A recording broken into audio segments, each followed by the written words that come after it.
नमस्ते मित्रों, कैसे हैं? मुझे पूरी उम्मीद है आप आरोग्य होंगे और संस्कारवान बन रहे होंगे। इस वीडियो में हम बात करने जा रहे हैं कि जीवन में संस्कार का क्या महत्व है, क्या महिमा है और संस्कार का उत्थान कैसे कर सकते हैं। इस वीडियो के कंटेंट जो हैं वो वेद और उपनिषद का संदर्भित है और वेद उपनिषद का भी परिचय मैं आपसे करवाने जा रहा हूं। तो सबसे पहले हम जानते हैं मित्रों कि हिंदुओं का धर्म ग्रंथ यह 4 वेद के अक्षुण्ण भंडार हैं। पहला वेद है ऋग्वेद, दूसरा यजुर्वेद, तीसरा सामवेद और चौथा है अथर्ववेद। चारों के अंतिम भाग या तत्व ज्ञान को वेदांत और उपनिषद कहते हैं। उपनिषदों की संख्या लगभग 1000 मानी जाती है। उसमें भी करीब 108 जो है काफी महत्वपूर्ण है। ये उपनिषद छोटे छोटे होते हैं, लगभग 5 से 6 पृष्ठों के मात्र। इन उपनिषदों का सार या निचोड़ आप कह लीजिए भगवान स्वयं श्री कृष्ण द्वारा कही गई श्रीमद् भागवत गीता में संकलित है। इतिहास ग्रंथ महाभारत को पंचम वेद का दर्जा दिया गया है। श्री वाल्मीकि रामायण और 18 पुराणों को भी इतिहास ग्रंथों की श्रेणी में रखा गया है।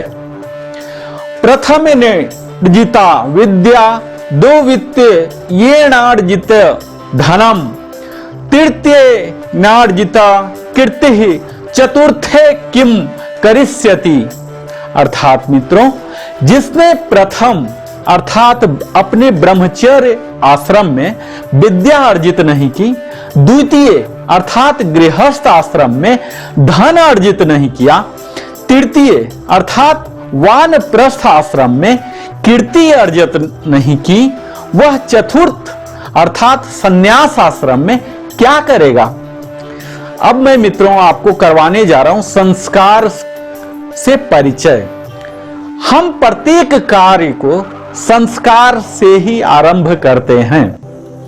सभी संस्कारों को वैज्ञानिक कसौटी पर कसने के बाद ही प्रारंभ किया गया है। व्यास स्मृति और हमारे धर्म शास्त्रों में मुख्य रूप से 16 संस्कारों की व्याख्या की गई है, जिसमें पहला है गर्भाधान। गृहस्थ जीवन में प्रवेश के उपरांत प्रमुख उद्देश्य श्रेष्ठ संतानोत्पत्ति है। उत्तम संतति की इच्छा रखने वाले माता पिता को गर्भाधान के पूर्व अपने तन और मन की पवित्रता के लिए यह संस्कार करना होता है, जो कि अति महत्वपूर्ण माना गया है। दूसरा आता है पुंसवन। गर्भाधान के दूसरे या तीसरे महीने में विधान है यह, जो कि एक अनिवार्य है और इसका प्रयोजन है गर्भस्थ शिशु के मानसिक विकास के लिए, उनके स्वस्थ और उत्तम संतति को जन्म देना है। तीसरा है सीमंतोनियन, जो कि 6ठे अथवा 8वें महीना में होता है, जिसका प्रमुख अभिप्राय होता है सौभाग्य संपन्न करना। गर्भपात रोकने के साथ साथ गर्भस्थ शिशु एवं उनकी माता की पूर्णतः सुरक्षा करना होता है। गर्भिणी स्त्री का मन प्रसन्न रखने के लिए सौभाग्यवती स्त्रियां गर्भवती की मांग भरती हैं। यह तीनों जो प्रथम तीनों हैं यह अंतर गर्भ संस्कार के तहत आते हैं। शिशु के जन्म के पूर्व जन्मों से आए धर्म और कर्म से संबंधित कई तरह की दोष भी हो सकते हैं मित्रों। इन सब को गर्भ में आई विकृतियों के मार्जन के लिए यह संस्कार किए जाते हैं। चतुर्थ है जात कर्म, जो कि बुद्धिवान, बलवान और स्वस्थ एवं दीर्घजीवी होने के लिए प्रार्थना की जाती है।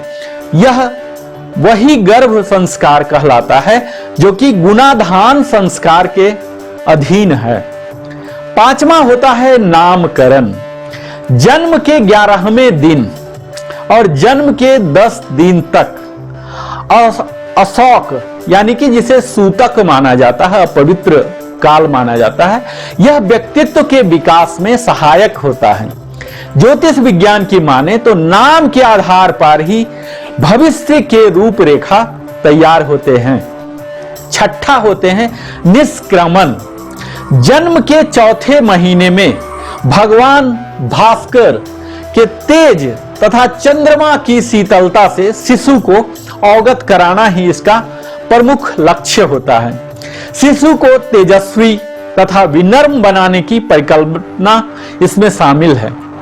शिशु के दीर्घ एवं यशस्वी जीवन के लिए आशीर्वाद ग्रहण किया जाता है। शिशु समाज के संपर्क में आकर सामाजिक भिन्न भिन्न प्रकार की परिस्थितियों से अवगत होने के लिए उन्हें तैयार किया जाता है। सातवां है अन्नप्राशन। छठे महीने में यह किया जाता है, जो कि शारीरिक और मानसिक विकास पर ध्यान केंद्रित किया जाता है।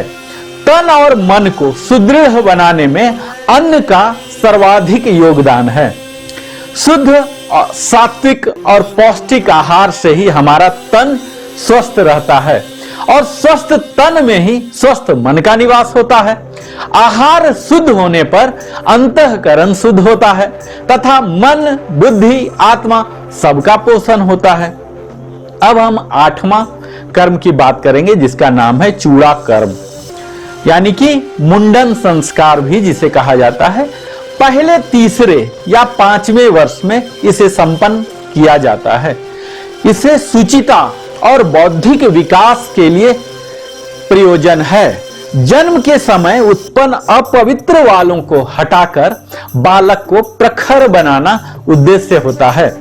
9 माह तक गर्भ में रहने के कारण कई दूषित कीटाणु उनके वालों में रहते हैं। उन दोषों को सफाया यहां किया जाता है। 9वें संस्कार की बात की जाए तो वह है विद्यारंभ भूत संस्कार। इस समय तक शिशु बोलना शुरू कर देता है। अभिप्राय होता है बालक को शिक्षा के प्रारंभिक स्तर से एक परिचय कराना। उसे मौखिक रूप से ही श्लोक, पौराणिक कथाएं परिवार के सदस्यों द्वारा ही अभ्यास कराया जाता। मित्रों, विद्या वही है जो हमें मुक्ति का रास्ता दिखा सके। विद्या अथवा ज्ञान ही मनुष्य की आत्मिक उन्नति का साधन है और हमारे जीवन का भी चरम उद्देश्य भी विद्या अर्जन ही, ज्ञान अर्जन ही होना चाहिए। 10वां संस्कार होता है कर्ण वेद, जो कि बिल्कुल ही वैज्ञानिक है। शारीरिक व्याधि से यह रक्षा कराता है। इसके साथ ही हमारे कान जो इंद्रियां हैं मित्रों, one of the sense organ, श्रवण शक्ति को भी बढ़ाता है। कर्ण वेधन से कई तरह की कान की व्याधियां दूर होती है और हमारी श्रवण शक्तियां भी बढ़ती हैं। इसके साथ ही कानों में आभूषण और हमारे सौंदर्य बोध का भी परिचायक है, जो कि यज्ञोपवीत से पूर्व श्रेयस्कर माना गया है। 11वां संस्कार है मित्रों यज्ञोपवीत, जिसे उपनयन भी कहा जाता है, जनेऊ भी कहा जाता है, जो कि प्रमुखतः बौद्धिक विकास के लिए सर्वाधिक महत्वपूर्ण संस्कार है। इसका उद्देश्य है यह हमारे जीवन में संयमित जीवन के लिए, आत्मिक विकास में रत रहने के लिए हमें सदैव प्रेरित करता है। धार्मिक और आध्यात्मिक उन्नति का इस संस्कार में पूर्ण रूपेण समावेश हो जाता है। वेद माता गायत्री को आत्मसात करने का यह प्रावधान होता है। आधुनिक युग में भी गायत्री मंत्र पर विशेष शोध, कई शोध हो चुके हैं और उसके सकारात्मक परिणाम परिलक्षित हुए हैं। गायत्री मंत्र सर्वाधिक शक्तिशाली मंत्र है। यज्ञोपवीतम परम पवित्रम, अर्थात यज्ञोपवीत जिसे जनेऊ भी कहा जाता है, अत्यंत पवित्र है। प्रजापति ने स्वाभाविक रूप से इसका निर्माण किया है। यह आयु को बढ़ाने वाला, बल और तेज प्रदान करने वाला होता है। यज्ञोपवीत का धारण वैज्ञानिक महत्व भी है। प्राचीन काल में प्रायः 8 वर्ष की उम्र में यज्ञोपवीत संस्कार संपन्न हो जाता था। इसके बाद बालक विशेष अध्ययन के लिए गुरुकुल जाता था और यज्ञोपवीत से ही बालक को ब्रह्मचर्य की दीक्षा दी जाती थी, जिसका पालन गृहस्थ आश्रम में आने से पूर्व तक किया जाता था। अब मित्रों हम बात कर रहे हैं 12वें संस्कार, जिसका नाम है वेदारंभ संस्कार। यह ज्ञानार्जन से संबंधित है। इस संस्कार को जन्म से 5वें या 7वें वर्ष में किया जाता है, जो कि अधिक प्रामाणिक 5वां वर्ष माना जाता है। यह संस्कार प्रायः वसंत पंचमी को किया जाता है। वेद का अर्थ होता है ज्ञान, और वेदारंभ के माध्यम से ज्ञान को अपने अंदर समाविष्ट करना शुरू करना, यही इसका मूल अभिप्राय होता है। शास्त्रों में ज्ञान से बढ़कर दूसरा कोई प्रकाश नहीं समझा गया है। असंयमित जीवन जीने वाले वेदाध्ययन के अधिकारी नहीं माने जाते थे। हमारे चारों वेद ज्ञान के अक्षुण्ण भंडार हैं, और वहीं इनका परिचय होता है। 13वां संस्कार है कि शांत। गृहस्थाश्रम में प्रवेश करने का यह एक उपक्रम है। वेद पुराणों एवं विभिन्न विषयों में पारंगत होने के बाद स्नातक की उपाधि दी जाती थी। और 14वां है समावर्तन। विद्या स्नातक की उपाधि पाकर सगर्भ गृहस्थाश्रम में प्रवेश करने का अधिकारी समझा जाता था। और 15वां है विवाह, मैरिज।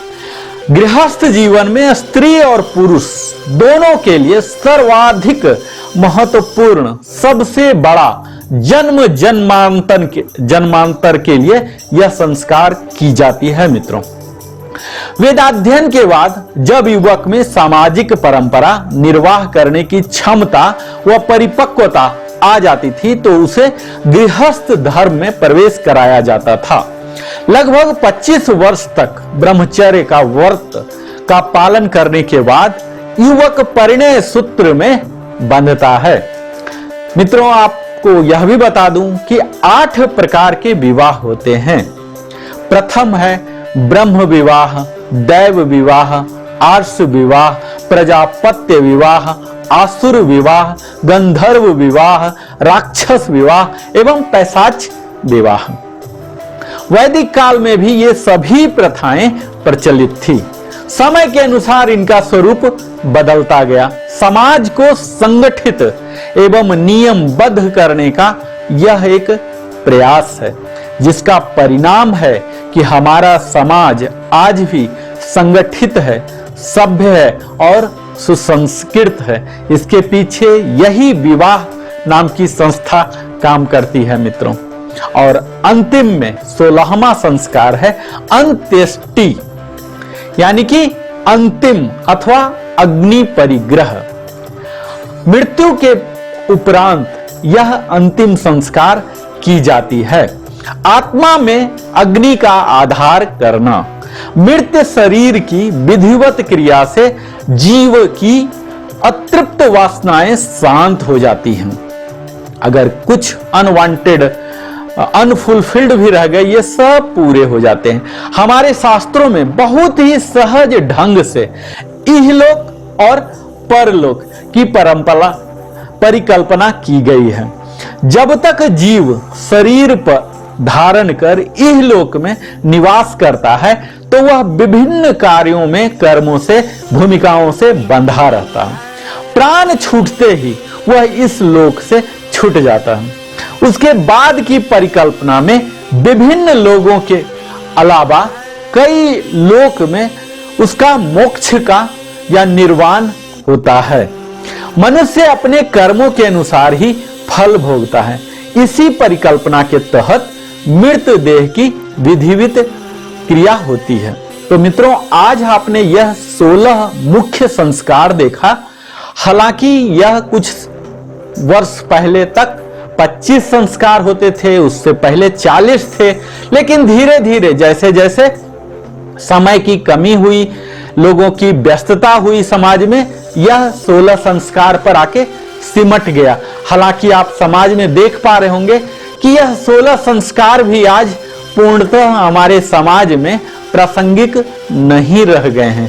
पर इन सारे संस्कारों का मूल उद्देश्य यही था कि हमें उस ज्ञान से, विशेषकर उस वेद ज्ञान से अवगत करा सकें और तभी हम परम सुख की इस जीवन का प्रमुख मकसद भी हम उपलब्ध करा सके। आप हमारे साथ बने रहते हैं, इसके लिए नरेंद्र कुमार की ओर से सप्रेम धन्यवाद।